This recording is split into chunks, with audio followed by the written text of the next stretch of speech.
time for the deep dive. NFL division odds released at the Westgate Superbook here in Las Vegas. Throw this graphic up and see some of these odds out there. Is there anything that surprised you or looks interesting, Teddy? I'll tell you what. I'm disappointed in these numbers, legitimately disappointed. And I haven't gone through the math, but I'm pretty sure the hold percentage for the Westgate is a good notch or two higher this year compared to last year's, Paulie. You know, I'm generally looking for attractive prices on relatively live long shots. You're not going to catch me laying 14 to win $1 on the New England Patriots winning the AFC East, for example. I'm not playing the chalk. And frankly, when you talk about something that's jumping off the page, look at the numbers. I don't see one wager on here that jumps off the page to me. And usually you find one or two when it comes to division odds. I don't see it. What about yourself, Paul? You see something that you want to run down to the Westgate or open up your app and get a bet down on with these current numbers? Ravens 3-1.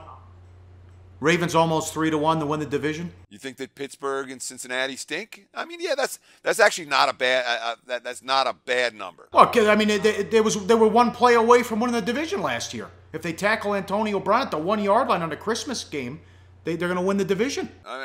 Certainly, we don't look at Cleveland as a team that's likely to make a big rebound this year. Although I'm telling you what, I like the Browns. I wouldn't be surprised if they surprise some people. You know, I started doing some work on Cleveland. That offensive line looks a lot better than it did a year ago, and that's what it. How about Tampa 4-1? How about them? I mean, Tampa's going to be hot, but you're in the AFC North. I think it's a two-team race. It's Pittsburgh, Baltimore, which says, all right, I'm getting almost 3-1. I'm getting plus 275 on the Ravens. Maybe you can make an argument there. In the NFC South, everybody's live in that division. Even New Orleans is live in that division, as is Tampa and Carolina and Atlanta. So when you're talking about all four teams being priced, they're not all 4-1. You got two at 4-1, and the other one at 2-1, and then 8-5. It's not. It's not the number I'm looking for. I want Tampa at 8-1, or 10-1, not 4-1. It's just not high enough.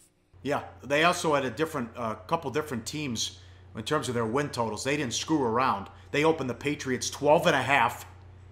Arizona up to 8. I agree with that. I think the Cardinals will be better. And the Rams were 6.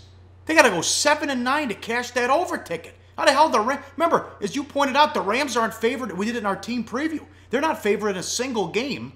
As CGT released the entire season, weeks 1 through 16, they're not favored once. They're going to win 7 games? Well, remember, when it comes to, and this is something that I don't think we explained well when we talked about it, the way these lines, the season win totals are created, is you have power ratings for each team, you factor in the home field, and you create a point spread for every game.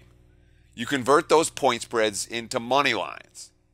And then you take the money lines and convert that into win percentage, and then you simply add them up, and then you shade it whichever way you want to shade it. So even though the LA Rams are not going to be favored in any game, at least not at the opener for the first 16 weeks, that doesn't mean that they have no chance to win any of these games. And you look at the math on LA, and the math grades out about 5.5. They shaded up, which surprised me a little bit, but that was their choice to make based on the implied probability of the Rams winning each and every game based on the money line, which is based on the power ratings, which creates the point spread.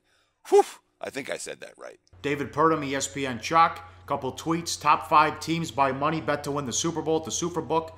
Patriots, Raiders, Cowboys, Packers, and Falcons. Most bets to win the Super Bowl. Raiders, Packers, Cowboys, Patriots, and Giants. Usual cast of characters there in that one. Yeah, well, the one thing I want to just point out right here is that the difference between the two. All right, when you talk about the most number of bets, that's your public money. That's truly your public money.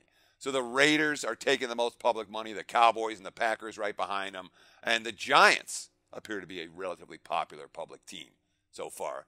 Whereas when you talk about total money, well, at least, I'm not going to say there's a ton of wise guys that get involved, but total money, at least some bigger bettors are getting involved. And there you see more love for the Falcons than you do, perhaps, from the public right now. Hey guys, for the full video, go to sbrpicks.com. Hey guys, thanks for tuning in to our channel. Now we've put a lot of work into producing all these free videos, so please help us out and keep all our content free for you forever by simply liking, sharing, commenting, and subscribing.